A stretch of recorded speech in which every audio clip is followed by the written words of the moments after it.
Everyone ready? Awesome. Once again, my name is Peter Charalambous. I'm from Charalambous High School. I distinctly remember two things that my father taught me. First, always support what is right. Second, when you try to support the right thing, people will always be against you. Now, while this may have more implications in my own personal life than in the political world, the lesson is surprisingly transferable in the case of the two-party system. What originated as a system that allowed like-minded voters to vote for the same representatives has morphed into the dark world of political analysts. Despite that, the underlying benefits of the two-party system make me proud to stand in affirmation of today's resolution. Resolved, the benefits of the two-party system outweigh the harms to the public. My first point is that the multi-party system weakens the right to vote. Regardless of age, race, or social status in the United States, Americans have the sacred right to vote with an equal voice. However, a multi-party system would throw this balance off. Essentially, with more and more votes splitting, we will see elections continually go to the House of Representatives for a tiebreaker. This would essentially stifle the voice of voting Americans in each state, because in the House of Representatives, the president is then elected by state votes regardless of the population of that state.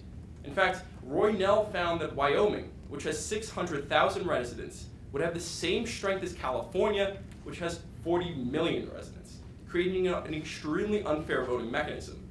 Furthermore, this would increase the special interest voting group, making it more powerful and decreasing the vote of everyday Americans like me and you.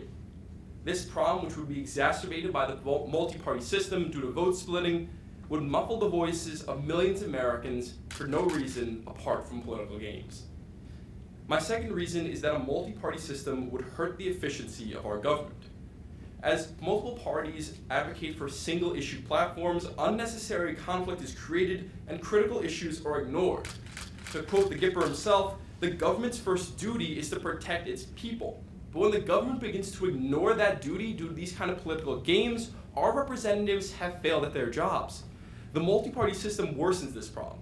In fact, the Kellogg Institute found that the multi-party system would increase the conflict between the executive and legislature, leading to more gridlock, unlawful presidential efforts to decrease and bypass Congress efforts, and increase congressional efforts to limit presidential action. As a whole, we would see that the multi-party system would hurt not only the power of our executive, but hurt the rights that we have as Americans to have our voices heard and our issues addressed by Congress and the President. My third and final point is that the two-party system allows for unity and progress in our government. Now, growing up with an older brother, I learned a lot about disagreement and compromise. My older brother Lefko and I found a reason to disagree on nearly every single issue. But beneath that disagreement, we shared a common understanding that we wanted a better situation and progress made. Now, this is surprisingly similar in the case of our two-party system. Disagreement drives two kinds of dialogue in the two-party system that allows for progress. The first kind of dialogue occurs between members of the same party. Because members of one party share different needs and desires, we see that when they come together to form a political party, compromises are made and platforms are finally reached that help the majority of Americans. Furthermore, by bringing these issues to the forefront, these widespread issues push clear agendas. In fact, Delaware Online notes that because multiple members of a party have goals that transcend a single issue, the party begins to compromise, creating the critical salient for success in lawmaking. The second kind of dialogue occurs between two different parties. Sharing center stage, the two parties compromise and create solid progress. In fact, the LA Times used President Ronald Reagan to demonstrate this. Using the example of President Reagan's relationship with Speaker of the House Tip O'Neill, President Reagan was able to achieve compromises that brought progress to the United States. Examples of this include tax cuts along with tax increases, gun buyer background checks, anti-pollution measures, and nuclear negotiations with the Soviet Union. On the other hand, if we have a multi-party system, we're now reliant upon coalition building. And according to Queen's University, when you have this kind of coalition building, you actually see a less strong form of government because these coalitions only focus on a single issue. If that issue fails or it no longer becomes important, the coalition collapses and we no longer see a feasible mechanism to unite these kind of legislatures and push progress. If we want a better America, we have to vote for the affirmative. Thank you.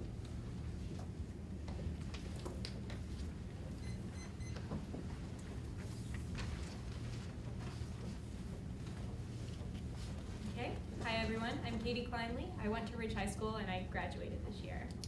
Is everybody ready? Okay, then let's begin.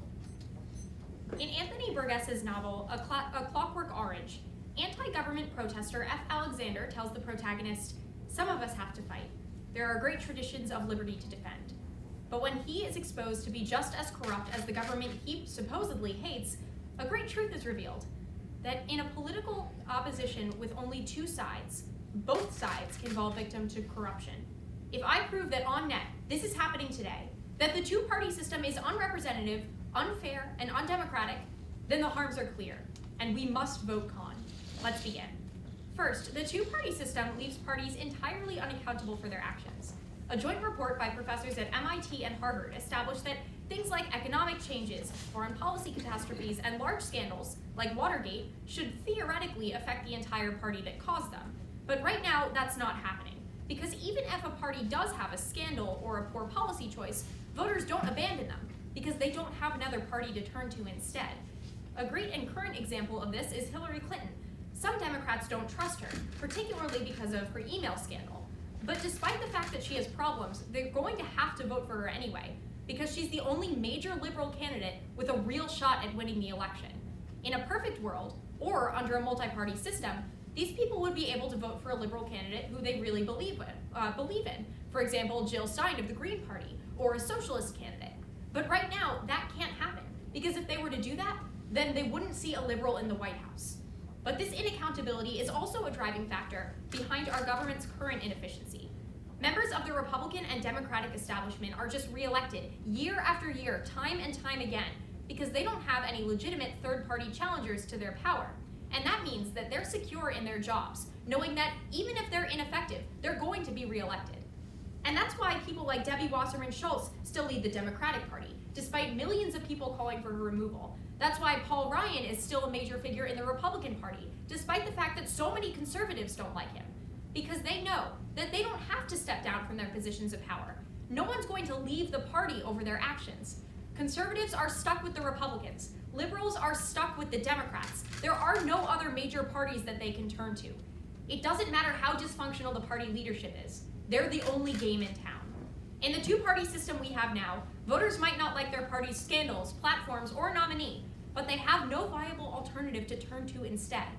Parties can become careless, complacent, and corrupt. The future of our democracy depends upon the fall of the two-party system, and nowhere has that been more relevant than in 2016. But second, the two-party system turns politics into a constant seesaw of power between parties. When there are only two parties, one is obviously in power, whereas the other is the minority party. That's intuitive, and it's even institutionalized through roles like the majority and minority speakers in the House and Senate. But this has two impacts. First, it decreases cooperation and increases polarization. Because they have more power, the majority party typically doesn't feel the need to make any concessions to the minority. And a perfect example of this is the Democrats, who recently staged a sit-in on gun control. Even though they got a lot of media attention and the public was aware of what they did, Republicans gave almost no legislative response to this, because they knew that they control the House and they control the Senate. They don't need to make any concessions to the Democrats. They don't want to give them a voice because they're the minority party in the two-party system. But the second impact is that it shifts the main focus of the minority party towards gaining power and away from actually making policy. Professor David Jones writes for the City University of New York that the party that's out of power has little to no incentive to act responsibly because the political focus isn't on them. Instead, they feel the need to call attention to themselves, and the minority party tends to do this by polarizing and obstructing, pulling political publicity stunts. Again, the demand for gun control and the Democrats' sit-in becomes relevant. Some think that was noble, some think it was self-serving, and some agree that it was a bit of both. But we can all agree that if they had the majority in the House or the Senate, they wouldn't have needed to pull this political publicity stunt. they would have been able to just pass legislation instead of trying to undermine the Republicans' authority by going to the media instead. President Washington himself said it best: "The alternate domination of one faction over another, sharpened by the spirit of revenge, natural to party dissension, is a frightful despotism. The minority party right now is clawing their way back to power, entrenched in the spirit of revenge that Washington feared hundreds of years ago at this country's founding, and the results are destroying this nation. To the point where Republicans and Democrats have to filibuster, run attack ads, and engage in Twitter wars instead of actually campaigning, we're not running Capitol Hill like a government. We're running it like a preschool playground. And the power is seesawing back and forth between the same two parties and the same two authorities. Vote con." So I'll please just run my prep time, please.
Stop it there at 1, please.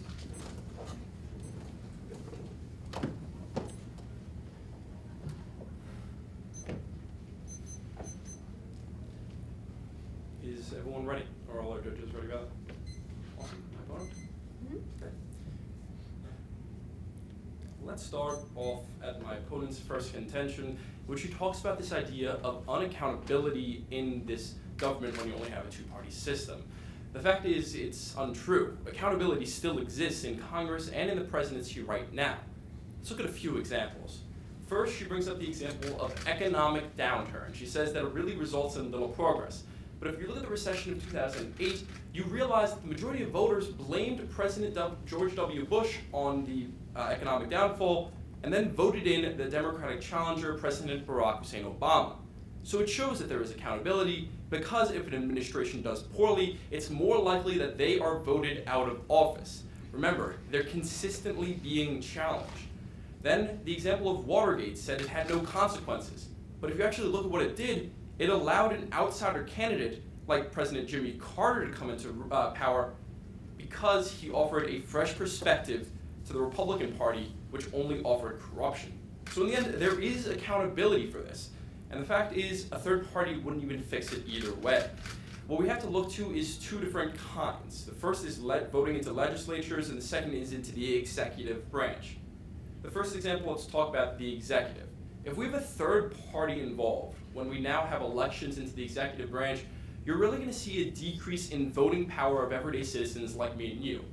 Now, when you go to that voting booth on election day, it's extremely important that you have that right to vote, that your vote is equal to anyone else, regardless of their status in the world. However, if we have a third party challenging, we see an increase in the chance that that election will have vote splitting, and then we'll go to the House of Representatives. And that creates a problem because it sets off an unfair balance, because the vote in the House of Representatives is not only controlled by oftentimes special interest groups, but furthermore unfair as it does not proportion a lot of power. For example, the state of California, which has 40 million residents, has the same voting power as Wyoming with 600,000. So that's a net negative that we can account to the con side. Then, as for the legislature, it's important to note that oftentimes a third party does little to no progress in Congress. The fact is, if you want to create policies, you need to form a coalition, which according to Queen's University is extremely unlikely and is inflexible to change. So in the end, what we really see is that a third party not only wouldn't fix the problem, but also that the problem doesn't really exist because our politicians are still accountable. Then my opponent talks about third-party challengers. She uses the example of Debbie Wasserman Schultz. But there's a few things to note. First, in the case of Debbie Wasserman Schultz, there's likely two things that could happen to her. One, she could be elected out of office by a Republican, or two, she can be challenged in a primary by another Democrat. So she's still accountable, and there's someone else that the voters can choose through the primary process. So it's not like there's only one option. Second, again, we have to talk about that these third-party challengers, while they may be great on election day, won't really do much after that day because they're not able to have a major voice, because oftentimes they're just splitting the vote. What we're going to see is coalition building, which is oftentimes unsuccessful and inflexible to change. Rather, with a two-party system, we can see solid agendas that move forward with clear initiatives in mind. Last, let's talk about this seesaw in the contention 3. What we have to realize is a few things. First, her alternative program of having a third party wouldn't necessarily fix the seesaw, but rather make that seesaw more and more erratic. Second, we have to realize here that when you're talking about that change of power, it's not necessarily a bad thing. When we vote, we show our opinions about Congress and about the executive. And when we switch our votes and allow the seesaw to move to the other side, it's representative of the voters changing their opinions. And if a voter expressing their opinions a bad thing, well, then we have a problem. Could I take that?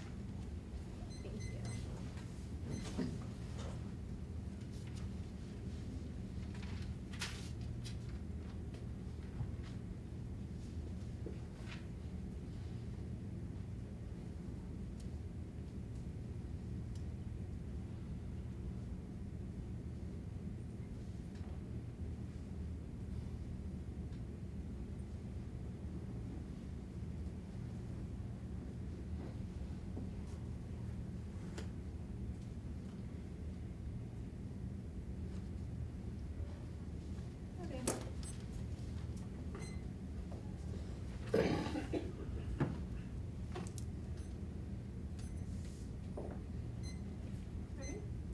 Is everyone ready?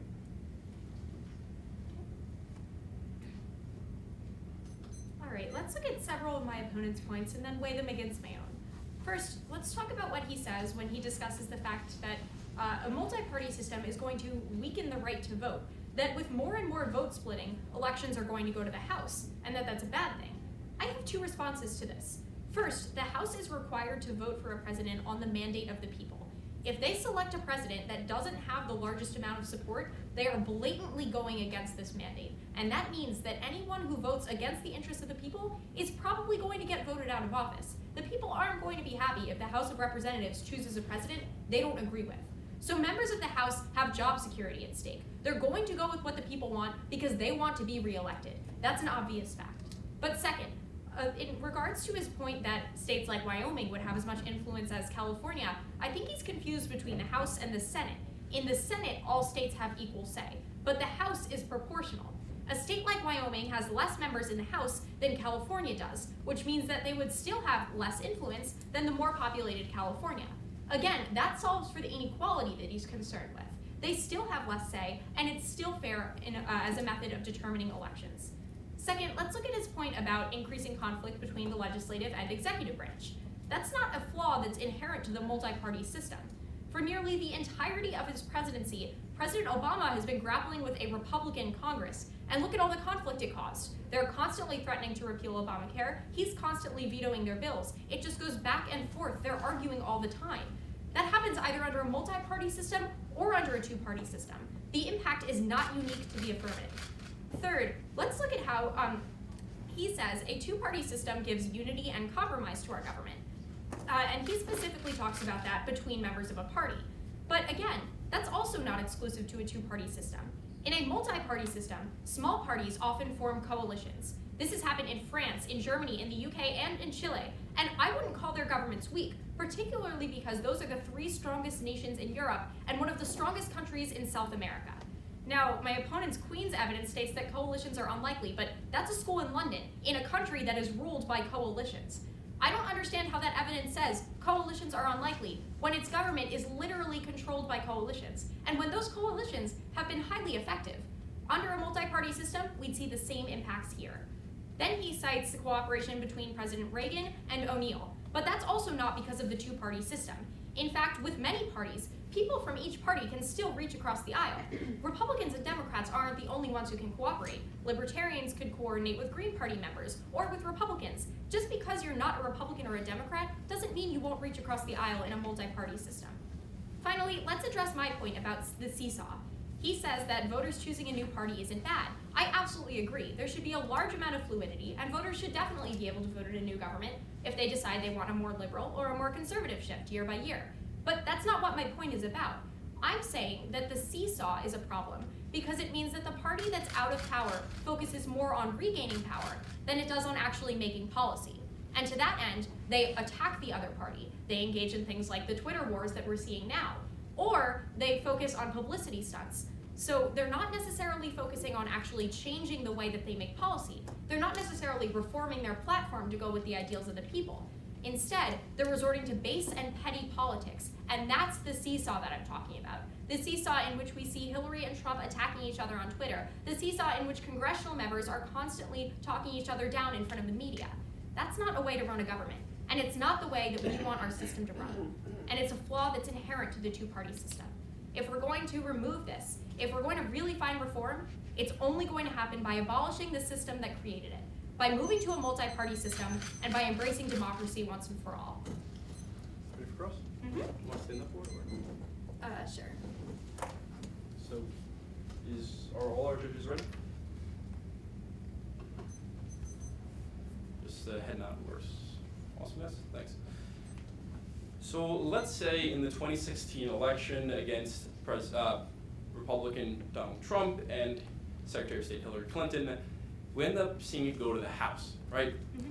How does the House vote it? How does the House break that tie? So each member of the House gets to vote by secret ballot. Yes, and how many ballots do they have? I believe 435. It's not really.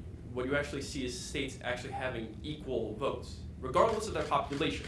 And I know the way the House is structured and the way Senate is structured is different, but in the case of a presidential tiebreaker, we actually see that these states have equal power. Okay, and sure, if you're but why one would- voter in California, which has a population of 40 million, why is it fair that Wyoming, which has a population of 600,000, has equally loud a voice as you?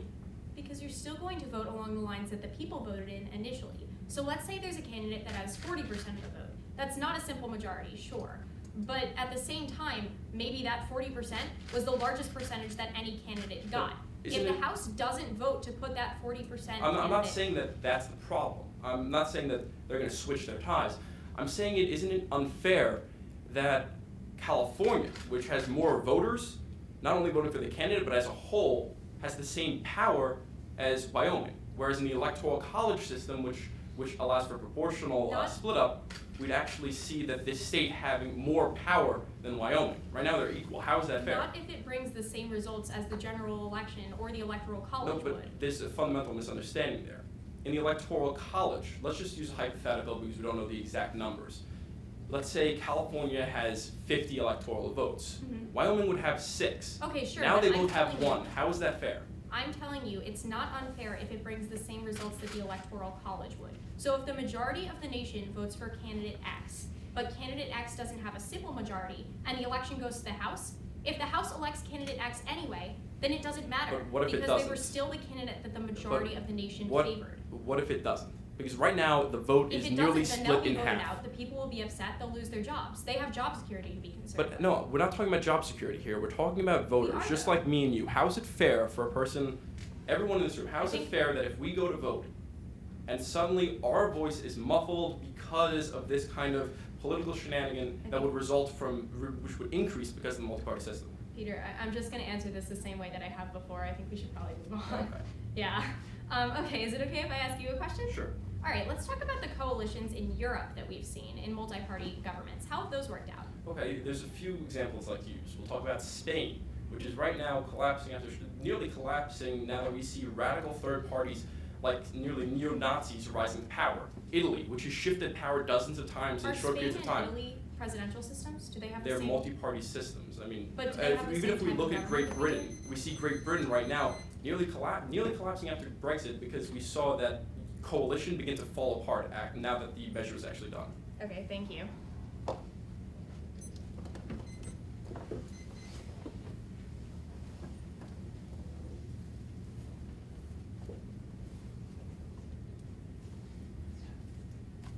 Oh, should I stand for this? I don't know why we both sat down, sorry. Instinct.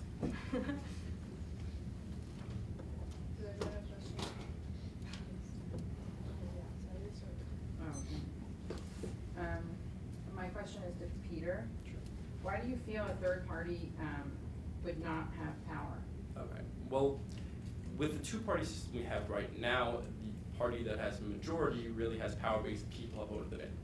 However, if we have a third-party system, it's much more difficult to get a majority, which would lead to an increase in coalition building. And if coalition building works, that's great. But in a lot of cases, we actually see coalition building fall apart. Because when you form a coalition, you're reliant upon a single issue at times. For example, we saw in Great Britain with Brexit. But once that single issue becomes unpopular or falls apart, the coalition itself collapses. If you look at Spain, if you look at Great Britain, if you look at Italy, you see that coalition building, which at one point worked, led to the collapse and the failure of some of these governments. So when we're reliant upon those coalitions, we have a major problem. While with the two-party system, we have a stable government that allows Americans to vote in a majority which can make decisions. Is that makes sense? And my question to Katie is, can you elaborate a little bit on how to make the multi-party system work for us?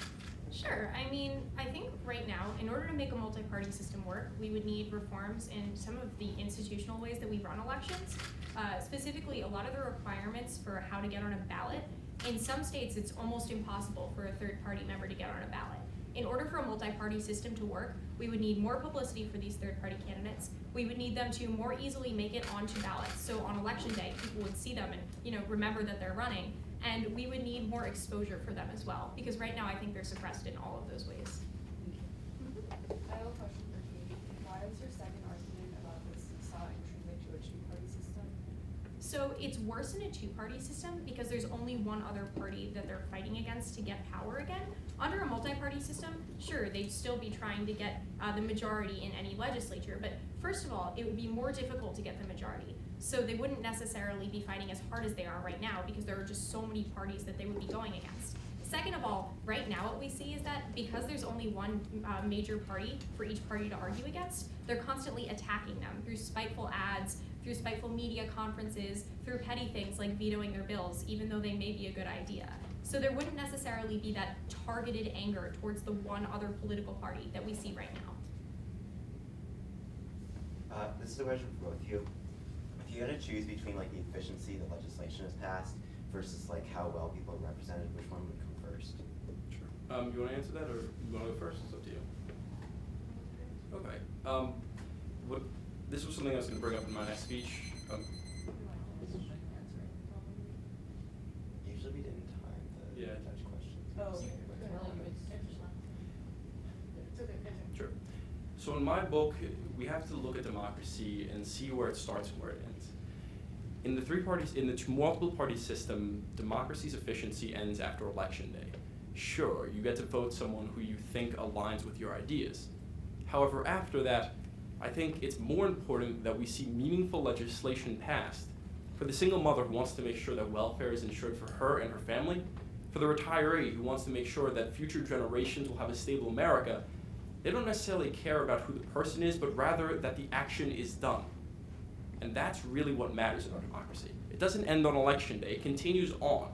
And the main way we can actually have that meaningful progress is by having a two-party system that allows for this idea of compromise and progress through unity. So I don't think they're necessarily mutually exclusive. I actually think that a multi-party system would lead to both. On the issue of representation, I think it would increase representation because moderates or independents would no longer feel pressured to vote Republican or Democrat. They might have more political parties that cater more to their interests. But on the topic of legislative efficiency, I think that would increase as well. And that's because of my point about the seesawing effect, where one party is just constantly attacking the other. When that happens, again, like I said, we see parties that are spitefully shooting down other people's bills or trying to suppress them in the legislature. And if there was more cooperation through what I talked about, through coalitions, then legislative efficiency would increase because people wouldn't just be hatefully sort of vetoing each other's bills anymore. They could work together much more than they do right now.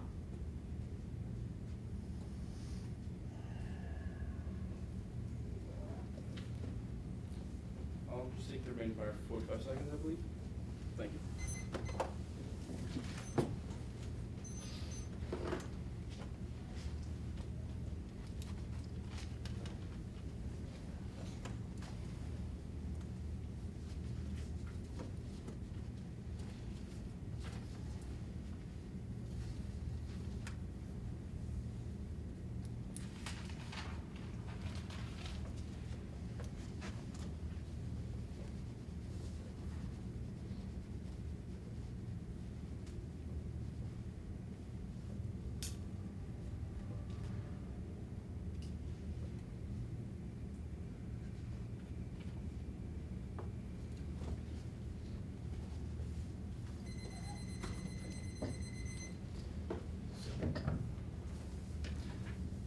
Are all our judges ready? Awesome. Okay.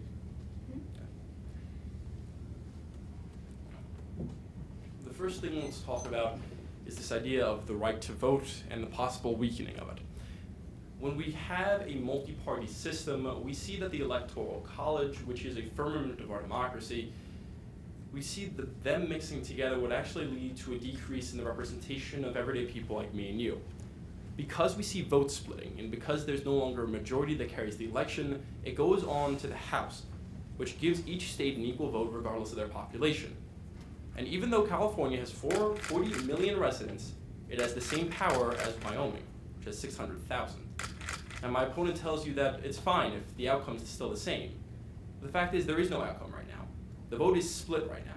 It's nearly in half. And this outcome determines the election. And now people are no longer being represented proportionally because this multiple party system has allowed the votes to split and the representation to collapse. So we have to take that into account. Next, let's talk about this idea in my contention too about a decrease in unity between the executive and the legislature. My opponent says it's not unique. However, it's important to look at the evidence from the Kellogg Institute, which notes that while it may not be unique to only one, but it also says that the multi-party system would make it much worse. It said it would increase conflict between the executive and legislature, leading to more gridlock, increasing unlawful presidential efforts to bypass Congress, and increasing congressional efforts to limit presidential action. So in the end, we're just seeing a worsening of the political atmosphere that my opponent is telling you is so bad. If we want to fix that problem, we don't make it a multiple party system. That will just worsen the issue. But rather, we try to stick with what we have and allow for unity to come with time. Then my opponent talks about coalition building in her case. She says that coalition building is real effective and allows for unity. But there's a few things to note. First, let's look at the problem with coalition. Queen's University tells us that coalition building relies on a single issue. When that single issue collapses, that coalition collapses with it. Look at Great Britain with the Brexit. After Brexit became extremely unpopular, the coalition began to lose its strength. Look at Spain and Italy, both countries which have governments collapsing because those coalitions simply don't work. Again, coalition isn't the way to fix the problem. You need a majority, which represents Americans who want to vote. Last, she talks about the seesaw effect. There's two things here. First, she says that we're going to see increased conflict because people want to regain power.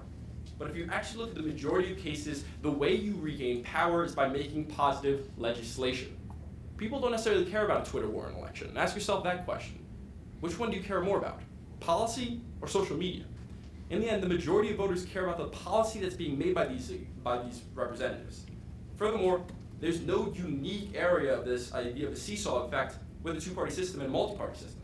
Rather, you'll see increased vengeance to multiple parties. In the end, ask yourself which kind of America you want to have. One where people are ignored because we have these coalitions that simply don't work, or a system that allows for unity.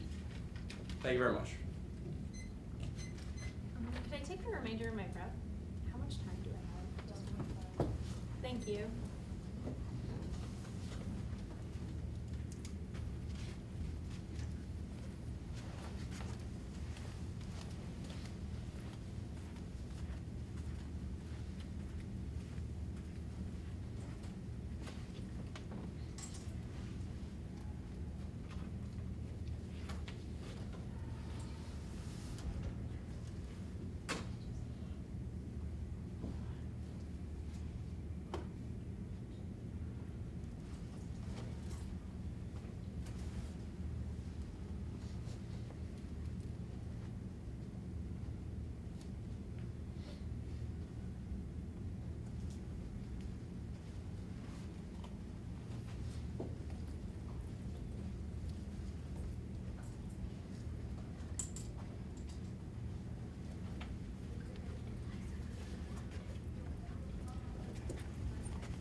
majority of the flaws that my opponent points out with the multi-party system also occur in a two-party world. The first of these is conflict between the legislature and the executive branch. That's literally happening as we speak between Obama and the legislature. He cites evidence that says it would become worse under a multi-party system, but I'm not buying that. Under a multi-party system, it would be harder for the Republicans to get a leg up in Congress to have a simple majority. And if they didn't have a simple majority, they wouldn't have the power to arbitrarily impact every single one of President Obama's proposed decisions on a whim. With the multi-party system, there are checks in place to ensure that no one party can necessarily have quite as firm a grip on the legislature as they do now. Which means that, sure, even if there was conflict between the legislature and the executive branch, political parties in the legislature couldn't arbitrarily shoot down the policies of the executive branch like they do now. So conflict would occur. That's absolutely true. It's always going to occur in either of our worlds. But it wouldn't have the same impacts, the same devastating gridlock that it does now. Second, let's look at his point about coalitions and how he tried to refute me by saying that they're a bad thing. He tells us that they collapse, that they're focused on a single issue. Sure, why is that bad? He never told us why that's a problem. Parties temporarily work together to get an issue solved. I don't see how that's a flaw. It doesn't lead to government instability. There's no instability in Germany, there's no instability in France, there's no instability in the UK, there's no instability in Chile. All of the examples that I cited are places where governments have coalitions and they function perfectly fine. It's a good thing for political parties to be able to temporarily work together. That's a sign of cooperation. It's a sign of willingness to reach across the aisle. And just because these bonds break eventually doesn't necessarily mean that's a bad thing. He provided us no negative impact of what happens when coalitions fall. And for that reason, it can't be counted against them. In fact, it's a reason coalitions are stronger. Next, he still misunderstands my seesaw argument. Sure, voters prioritize policy over publicity stunts at the ballot box, but the publicity stunts are still undeniably being put in place by politicians. It's occurring as we speak. Twitter wars are happening, like we both talked about. Stunts in the House, in the legislature are still happening. Politicians are still giving speeches attacking each other. They're always going to be doing that under a two-party system because they're always going to be going after the other party with a cutthroat vengeance. But the problem is that that makes it a race to the bottom. It's base, it is degrading, it is mudslinging, and it's fundamentally undermining our democracy. If we want politicians who are noble, who can truly work together and cooperate, we want coalitions and we want an end to this mudslinging. We want an end to the permanent seesaw between two parties. We're going to need a multi-party government. Finally, let's look at my argument of inaccountability, which still stands. The fact that even if voters don't necessarily like what the Democratic Party is doing, if they're liberal, they're probably still going to have to vote for them. There's no other major liberal party. If they're conservative, they're probably still going to have to vote for the Republicans. There's no other party. A third party would give these people a voice, giving dissatisfied voters the chance to vote them out of office. Vote con. Good round. Good round. Thank you very much for voting, by the way.